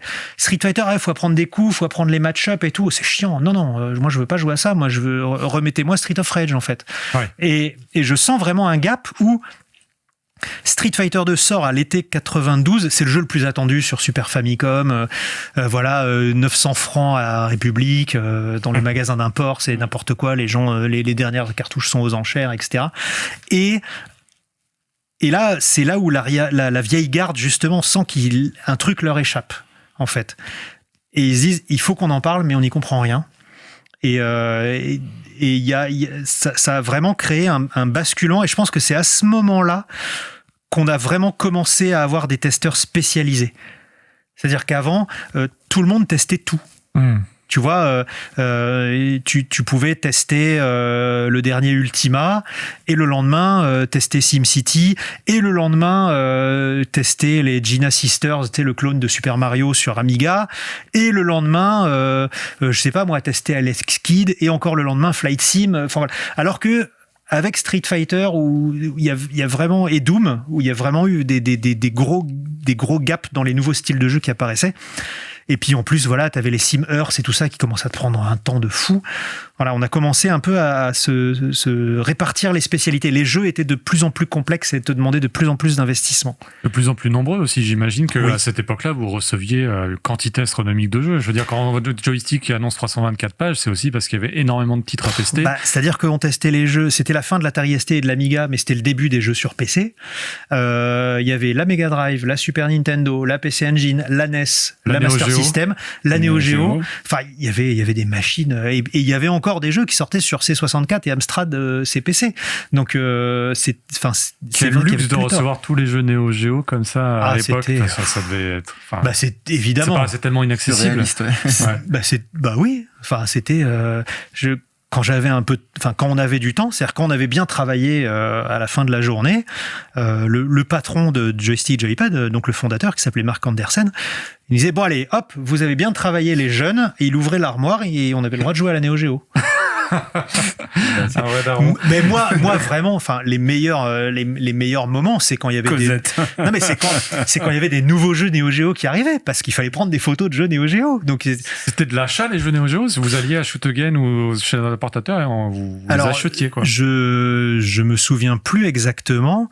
Mais il me semble en général c'est un partenariat. Non, on avait un contrat avec Shoot Again. Des pages de pub. C'est-à-dire qu'ils nous filaient. J'étais très jeune, donc j'ai pas vraiment le souvenir. Déjà, je pense que JM Destroy avait des parts dans Shoot Again, il me semble. Je me souviens plus très bien, mais en tout cas, je pense qu'il avait mis des billes dedans. La première fois que j'ai croisé JM Destroy, c'était à Shoot Again, ouais. Mais il y était souvent, hein. Et je me souviens aussi que en fait, il nous filait un jeu de chaque. Enfin, dès qu'on demandait un jeu, à part les conneries, genre les jeux de Mahjong et tout ça, il nous filait un exemplaire de tous les jeux import. Et à la fin du test, tu mettais vu et dispo chez Shoot Again, vu et dispo chez Ultima, vu et dispo. Comme nous, voilà. Le camarade. Comme nous avec Trader Games, finalement. Exactement. mais c'est comme ça qu'on récupérait le jeu. Et quand la Neo Geo arrive, quelle récompense. Mais même quand les nouvelles consoles arrivent, j'ose même pas imaginer ce que ça devait être, mais la Saturn, la PlayStation, c'était quand même dans une période tellement clé. Ah oui, c'était la folie furieuse. En plus, c'est le début de cette tradition que t'as toujours deux consoles qui sortent en même temps, quoi. Ouais. Et à l'époque, c'était quand même très très nouveau, c'était une nouvelle dimension. C'était une approche un peu différente de ce que tu avais à la génération précédente. Là, tu restes toute la nuit à enchaîner les jeux, non ? Chaque nouvelle console était un gap. Tu vois, on en parlait justement là, entre la PS4 et la PS5. C'est un peu plus joli, mais il n'y a pas ce choc quand tu passes de la 3D, de la 2D à la 3D, ou quand tu passes de la HD ou machin. Le troisième larron, non. Et en plus, le retour en force des consoles portables, parce que c'est le gros phénomène de la fin des années 90, c'est tout d'un coup, c'est la résurgence de la Game Boy que personne ne revoyait, et là, tout d'un coup, paf, la Game Boy revient. C'est vrai qu'on dit assez peu souvent, parce que la Game Boy, pour les gens d'aujourd'hui, à l'époque, c'était une évidence, mais pas du tout. C'est-à-dire jusqu'à ce que la Game Boy sorte, le jeu mobile, enfin on va dire le jeu nomade, c'était hyper ringard. C'est-à-dire que c'était très associé soit au Game & Watch, qui était considéré comme ringard parce qu'aujourd'hui il fallait jouer aux jeux vidéo en couleur et tout, ou alors c'était lié à des vieilles consoles un peu cheloues, genre la MB. Je sais pas si tu te souviens, c'était une console tout en hauteur comme ça, avec juste une molette. Je sais plus comment elle s'appelait. C'était fait par MB. Et en fait, tu pouvais changer de jeu, mais il fallait enlever la façade. Le jeu était dans la façade, en fait. Et c'était ça, les jeux portables. Donc c'était, quand la Game Boy arrive, les gens se disent, mais qu'est-ce qui leur arrive à Nintendo? Pourquoi ils nous font ça? En plus, c'est en noir et blanc. Personne, voilà. Et puis la magie Tetris. Ouais, effectivement. Et du coup, tu vas rester quand même assez, tu vas rester fidèle au groupe qui t'a engagé directement. Ouais, tu ne vas jamais bouger parce qu'il y a eu pas mal de transferts entre guillemets entre les différents magazines, les différents titres. Toi, tu vas toujours rester donc chez Hachette au final, on va dire. Bah, on n'était pas au début, c'était pas Hachette. C'est-à-dire que il y a eu plusieurs changements de propriétaire, mais à chaque fois, tu vas rester, même quand Alain Huglacourt s'en va. Tu restes. C'est lui qui m'avait dit de rester. D'accord. T'as jamais eu la bougeotte ou on t'a jamais fait d'offre? On m'a jamais fait. T'étais quand même entre guillemets un pigiste star. Et à cette époque-là, on s'arrachait un petit peu les signatures. Pas tant que ça en fait. Ouais. Non. C'est-à-dire que c'est un truc de potes et de réseau. Je sais pas si on s'arrachait les stars. Enfin, du moins pas à l'époque dont tu parles. En fait, Tu disais tout à l'heure qu'on me mettait en avant et tout, et j'ai pas forcément bien répondu à ta question, mais en fait c'est donc Mark Andersen qui était donc le fondateur de Joystick puis de Joypad après et de Megaforce. Il avait cette idée en fait de faire des trombinoscopes parce qu'il pensait que l'attachement c'était important. Il a toujours eu cette idée de culte de la personnalité en fait. Pour lui, c'était important parce qu'il se rendait compte que justement, dans Tilt, on les connaissait pas les gens, quoi. C'est-à-dire qu'on s'attachait à leurs plumes, etc. Et en fait, Tilt finalement avait un ton très neutre. C'est-à-dire qu'à part Alain Huglacourt, qui était un peu le trublion du magazine. Ajouter Marc Lacombe, qui va ensuite devenir Marcus. Marc Lacombe, il avait vraiment un petit truc. Il avait un petit. Je suis pas d'accord. Il y avait un petit truc sans vouloir lui manquer de respect ou quoi que ce soit. À part Alain Huglacourt, Tilt, c'était assez. C'était un peu catalogue. C'est pas que c'était catalogue, c'était encore de la presse sérieuse, on va dire. C'était la presse des jeux vidéo, mais les jeux vidéo, voilà, c'est des gens sérieux qui ont un ordinateur et qui vont jouer à Flight Sim. Alors évidemment, ils se faisaient plaisir de temps en temps. Ils disaient Mario, regarde, on va défourailler du barbare. Mais ça restait quand même un magazine très propre, très lisse. Et on parlait encore du programme pour le jeu. Quoi. Voilà. Et Alain Huglacourt, justement, c'est lui qui va dire, mais regardez la NES. C'est moche mais c'est génial, il va mettre un petit peu d'argot dans ses tests et tout, et c'est celui qui ressort le plus en fait dans Tilt, et je pense que c'est pour ça d'ailleurs qu'il a été après il y a des raisons politiques qui lui appartiennent où ça se passait pas bien à Tilt. D'ailleurs son autobiographie est très très intéressante à lire à ce sujet. Et donc il va se retrouver chez Joystick où finalement son esprit rock'n'roll était un peu mieux représenté. Et malheureusement, il va pas rester très longtemps. Donc il va m'apprendre beaucoup de choses. Il va beaucoup me former. Il va me dire non, là, faut pas que t'écrives ça. Là, oui, là, non, là, c'est un peu abusé parce qu'évidemment, j'ai 17 ans, donc tu te lâches. J'écris des conneries, tu vois. Et puis j'ai 17 ans, je me crois très drôle, tu vois. C'est. Puis t'as pas le même bagage que quand 30 ans plus tard. Non, mais enfin, quand t'as 17 ans, beat c'est drôle, tu vois. Donc forcément. Même à 40, hein, tu sais. Non, mais mais un truc tout con, numéro 2 de Joypad. Dit voilà, cette jeune fille, si vous terminez le jeu, cette jeune fille va vous couvrir de baisers. Et entre parenthèses, je fais et non, vous n'allez pas la baiser. Tu vois, oui, d'accord. Mais j'étais très fier de moi. Tu vois, je me voyais comme le Guillaume Apollinaire de l'humour. Voilà.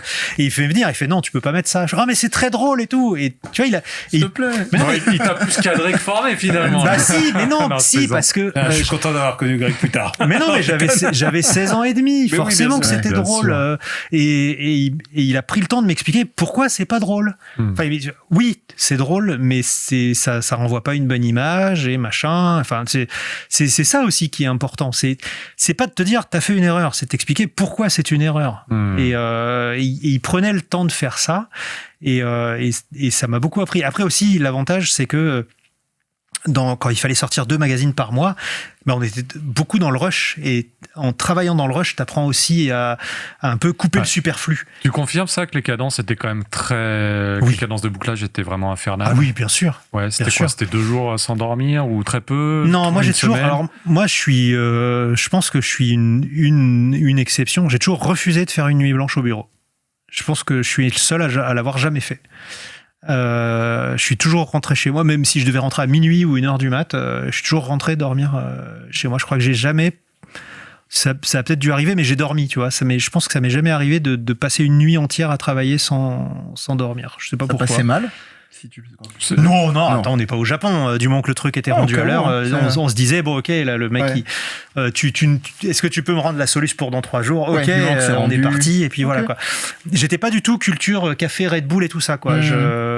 C'est une question de gestion du temps, hein. Les deadlines dans la presse pas forcément écrite, c'est quand même, il fallait, enfin, tu savais quand est-ce que tu devais rendre, et tout était basé là-dessus, quoi. C'est-à-dire une espèce de discipline, hein. Mais c'est vrai que les cadences étaient très différentes du web.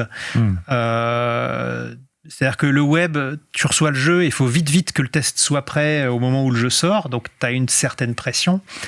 Mais tu vas te répartir les choses différemment. Alors que dans la presse, tu sais que le magazine sort tel jour, donc tu as jusqu'à tel jour pour faire tout ça. La répartition n'est pas la même, tu vois. C'est-à-dire que toi, en tant que rédac chef de Gamekult, t'as ton planning, tu dis ok, Final Fantasy 18, il sort le 1er du mois, mais Animal Crossing, il sort le 5, et machin. Et donc tu vas te dire ok, donc il faut que je mette Luma sur tel jeu, et Virgile sur tel jeu, et moi je vais faire celui-là, et tac, et tous les jeux sortiront. Alors que dans la presse, t'avais tous les jeux du mois de février, et il fallait que tout soit écrit le 5 mars. Voilà. Et comme ça, tu avais tous les jeux qui étaient dans le magazine du 15 mars. Voilà.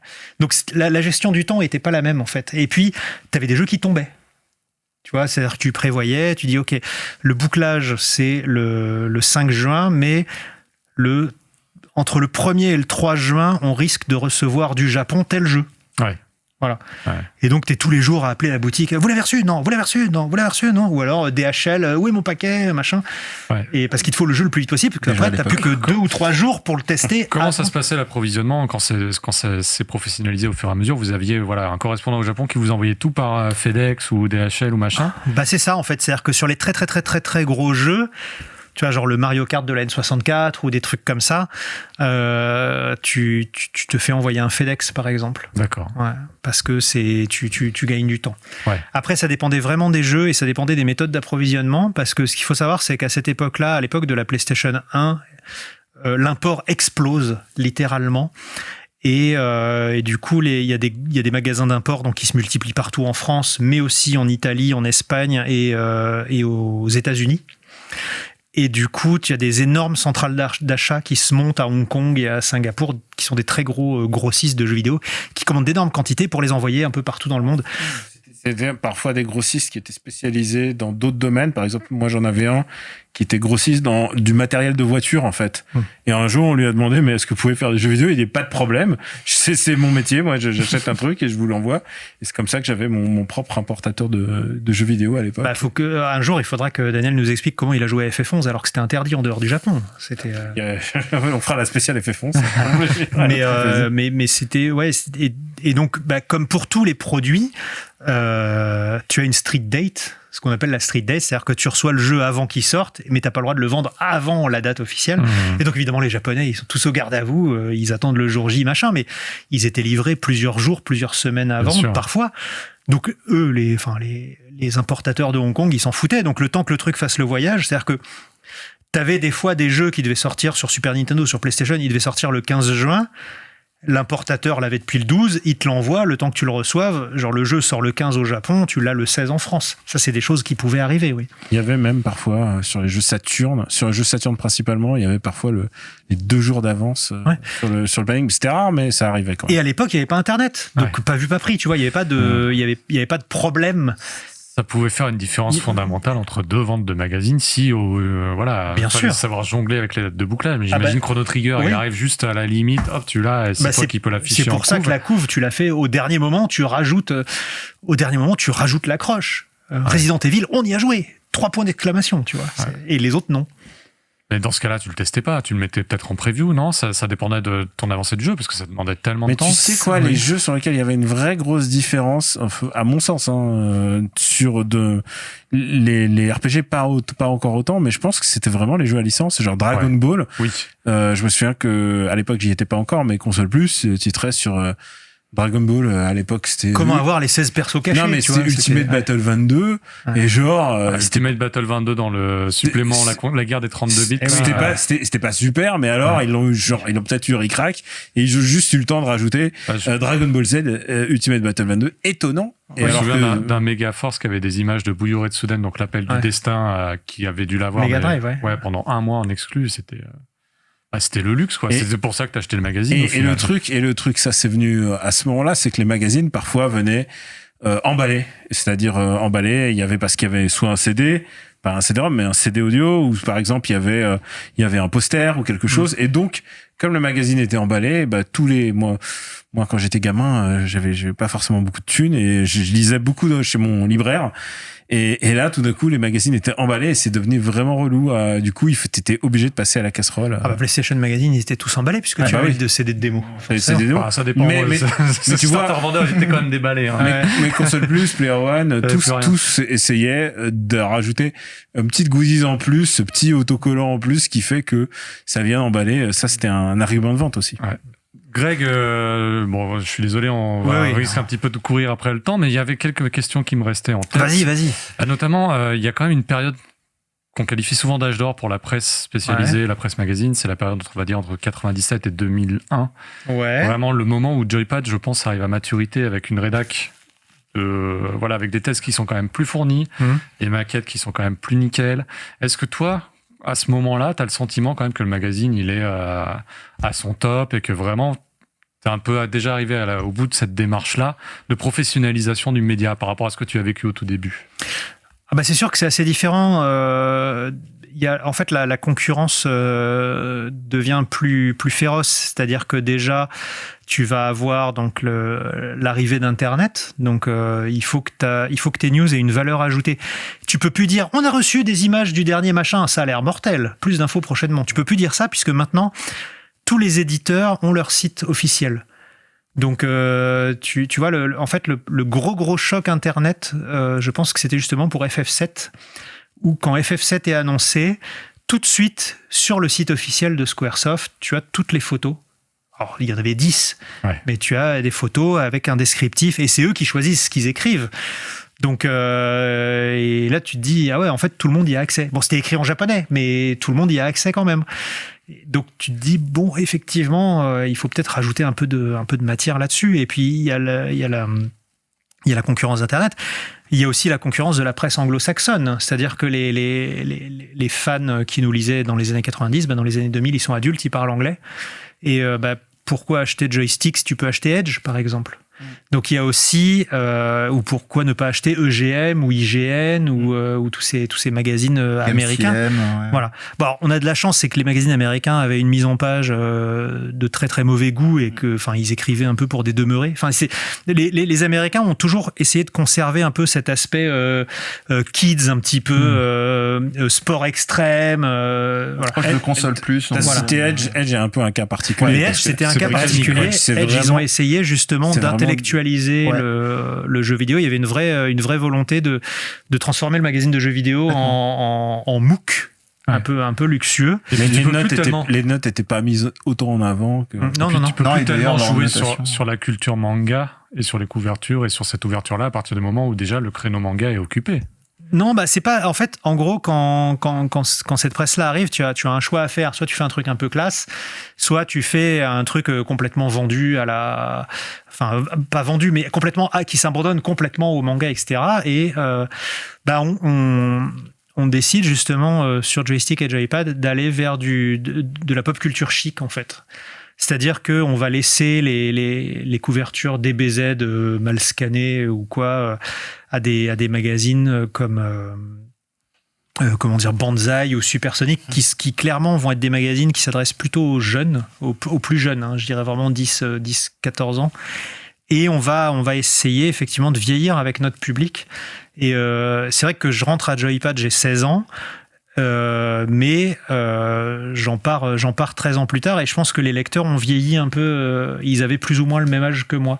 Et c'est vrai qu'on va continuer à distiller des infos sur la pop culture et moi de mon côté surtout sur la pop culture japonaise. C'est-à-dire que Animepad, voilà, entre notamment. autres, mais enfin pareil, c'est pas moi qui écrivais Animepad. Enfin au tout début j'écrivais un peu et puis en fait c'est Olivier Fallet qui faisait tout par la suite. Mais vraiment moi ce qui m'intéresse c'est vraiment de continuer à faire ce pont avec le Japon et à présenter parce que les gens à travers les jeux japonais vont aussi s'intéresser au Japon et à la pop culture japonaise. Tout à fait. Est-ce qu'il y a des tests dont on reparle tout le temps? Vraiment des incontournables? Ah oui, il y a beaucoup de gens qui me reparlent forcément du test de FF6. Ouais. En fait, il y a beaucoup de gens qui ont découvert les RPG avec le test de FF6 parce que les photos étaient magnifiques, parce que j'étais dithyrambique dans le test. Et puis c'était, comme je te dis, le premier gros JRPG en japonais à avoir été testé où en gros le texte est vous allez rien comprendre mais vous allez en prendre plein la gueule quoi. Donc il y a celui-là, on m'en parle beaucoup. On me parle aussi pas mal de alors c'était lequel Mother, parce que je suis complètement passé à côté. Enfin, tu vois, régulièrement, il y a des gens qui me taguent sur Twitter. Ah, MDR, t'as mis que, je sais plus, 68% alors que c'est un chef-d'œuvre et tout. Je sais pas, ouais, mais j'ai pas aimé. Enfin, Et peut-être que si tu rejouerais aujourd'hui. Peut-être que si j'y rejoue aujourd'hui, mais enfin, j'y ai joué dans un état d'esprit à l'époque où, enfin, quand Mother 2 sort, j'ai 18 ans. Moi, ce qui m'intéresse, c'est les personnages de style Feda et tout ça. Enfin, moi, je veux des elfes à gros seins et des hommes loups avec des épées de 3 mètres. Donc, je suis dans un état d'esprit Nomura. Moi, des petits gamins qui traversent une allégorie du vagin de leur mère pour revivre une deuxième fois et tout, ça m'intéresse pas, tu vois, c'est pas ça que je veux. Moi je veux des trucs badass, des caméas et des voilà. Donc je passe, évidemment, je n'avais pas ni le bagage culturel ni le bagage social pour comprendre ce jeu et je suis passé complètement à côté. Et ça, Pouillot le sait, on te reparlera toujours des trucs oui, bah que voilà, t'as loupé, c'est n'est-ce pas? Peut-être, mais ouais. La différence c'est que j'assume. Voilà, on parle pas mal de celui-là. On me parle aussi un peu du test de Metal Gear Solid 1 parce qu'à l'époque il y a que moi qui connais, c'est-à-dire que j'avais joué à Metal Gear 1 et 2 sur MSX. En japonais aussi. Oui, il sort plutôt en japonais, donc je suis le seul à pouvoir y jouer. Et surtout, Metal Gear Solid, quand il sort, personne ne sait ce que c'est Metal Gear. C'est-à-dire qu'il y a que les mecs qui ont joué au MSX comme moi qui savent ce que c'est. Et ou à la version un peu buggée qui était sortie sur NES. Mais enfin, il n'y a pas grand monde qui y a joué à l'époque, quoi. Et quand moi je dis putain, ce jeu-là, il faut le surveiller et tout. Et puis tu regardes et puis tu voyais des interviews de Kojima dans les magazines et quand tu montres ça à ton rédac chef et qu'il mais c'est qui ce mec avec une coupe au bol et des lunettes, enfin c'est on dirait tu sais il avait la tête des Chinois dessinés par Cabu. Et du coup non mais enfin je suis désolé de dire ça mais c'est vrai qu'à l'époque quand les gens regardaient Hideo Kojima ils disaient mais c'est qui ce mec quoi, enfin son jeu va pas être intéressant quoi. Et puis au final il y a la première démo qui arrive, il y a les premières images et les gens se disent ah ouais il se passe peut-être un truc quoi. Et la vraie révélation de Metal Gear c'est quand il est jouable à l'E3 et il sort juste après au mois de septembre en japonais et là les gens se réveillent et ils voient que effectivement il y a peut-être autre chose. Il y a une alternative aux gens qui aiment les trucs militaires, il y a une alternative au Doom-like en fait. Et ça devient. Et donc c'est vrai que par rapport aux autres qui ont testé le jeu, qui ont juste testé le jeu, moi à l'époque déjà, je parle d'Hideo Kojima, je fais déjà référence à Police Notes et à Snatcher. Et voilà, parce que personne à l'époque n'a joué à. Enfin, Snatcher, SD Snatcher, c'est des jeux MSX. Enfin, personne n'a joué à ça à part peut-être des mecs de Micronews qui ne bossaient plus à l'époque quoi. Donc chopé sur Sega CD avec un peu de chance quoi. Voilà. Ouais. Donc d'ailleurs il ressort après il ressort enfin quand il sort sur Sega CD tout le monde s'en fout quoi parce que plus personne ne veut jouer à des jeux d'aventure textuelle enfin surtout sur console à l'époque. On me reparle de ça. De quoi on me reparle d'autre aussi? Je crois que j'avais fait un test de Fatal Fury spécial sur Super Nintendo où les gens avaient bien rigolé parce que j'avais raconté que des conneries dedans. J'avais mis beaucoup de blagues, de je crois blagues que dans les légendes, elles étaient bien travaillées de mémoire. Parce que ça aussi, vous lâchiez sur les légendes. Oui, on se faisait bien rigoler. Et puis, non, il y a beaucoup de gens qui me parlent surtout des sorties de consoles. Ouais.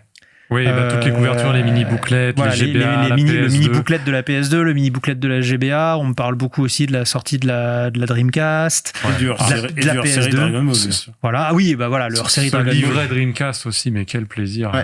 Ah, mais incroyable, tous ces jeux. À l'époque, on pensait que Climax Landers allait être la folie furieuse.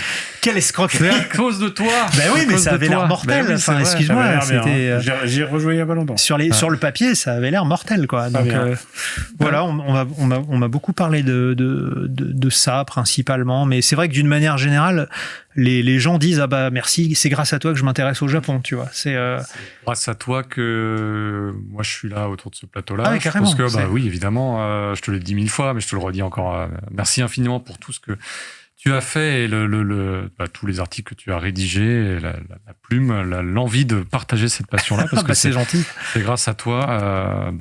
Moi, ce qui me fait très plaisir aujourd'hui, c'est que quand on va au Japon maintenant, enfin, ça me le fait depuis 5-10 ans, quand on va au Japon maintenant, surtout au TGS, je croise des Français qui bossent au Japon, chez Namco, chez Capcom, chez machin, et qui disent « Ah, Greg, merci d'avoir écrit, ça m'a donné envie, et machin, et aujourd'hui, je bosse chez machin, je bosse chez truc. » Et c'est génial. Enfin, je pense pas ça, c'est assez satisfaisant. Tu as influencé la vie d'énormément de personnes. Je pense Greg. pas non plus, si, mais j'en suis persuadé. Mais ça me fait, quand on me dit ça, je pense que c'est le truc qui me fait je comprends ce que ressentent, tu sais, les conseillers d'orientation qui vont se faire tu vois, genre la prof de français de Mbappé quand on va l'interviewer, alors il était comment Mbappé en 6e et tout, je suis contente, il a marqué un but, voilà. Je comprends ce que ressentent les profs de français de Mbappé quand il y a un mec de chez Namco ou d'une société. On était ensemble, je sais pas si tu te souviens la fois où cette soirée avortée, on devait faire un bal masqué sur un bateau. Oui, voilà. oui. Et où il y a un gars il y a un Français qui est venu nous voir parce qu'il faisait les cinématiques d'un jeu secret. Tu sais, il pouvait pas nous en parler. En fait, je pense qu'il a fait les cinématiques de Tekken 7. Et il était venu nous parler. Il nous dit, oh les gars, machin et tout. Et voilà, ça c'est un mec qui m'a dit, je suis parti au Japon en lisant tes tests, ça m'a intéressé et tout. Ça fait vachement plaisir. Voilà. Merci Greg pour tous ces souvenirs convoqués. On aimerait. Merci de cet hommage surtout. On aimerait poursuivre. J'ai tellement de questions à te poser que peut-être qu'on te les posera une prochaine fois. On va terminer Gaijin Dash là-dessus parce que l'émission est bien avancée et surtout. Et je sens que la piqûre commence à faire a fait son effet au milieu d'émission et là je sens que. Surtout moi c'est l'école. Je veux pas aller à la gendarmerie chercher la petite. Donc les gens parlent de la connexion. Il est temps de conclure. Mais merci beaucoup. Merci Greg. Merci Mehdi. Avec plaisir. Pour ce numéro. Pour ce savoir encyclopédique. C'était un véritable plaisir. Une prochaine. Merci Daniel, courage pour le bras et la piqûre. Écoute, j'espère que franchement, les gens parlent de 5G. Moi, je suis connecté à la Vita. Moi, tout va bien. Et merci à Hubert en coulisses qui a été le maestro de cette émission. Merci Hubert. Hubert, tu as un petit cadeau à déballer, mais on le déballera sans doute la prochaine fois. Mais voilà, Dioramax, t'inquiète pas, on t'oublie pas. J'ai vu qu'il a plein de commandes, Dioramax, depuis le passage. Il a fait une pub d'enfer, c'est génial. Et du coup, mérité. Et du coup, Pouillot, les jeux qu'on a fait ce mois-ci, on les fera le mois prochain. On les fera le mois prochain. Spécial à quoi tu joues estival. Exactement. Voilà. Merci à vous tous de nous avoir suivis. Merci à tous les abonnés qui rendent cette émission possible chaque mois. Et d'ici là, portez-vous bien, passez d'excellentes vacances. Nous, on essaie de se retrouver autour de mi-juillet, fin juillet, pour toujours plus de Gaijin Dash. Ciao à tous, bye bye. Salut.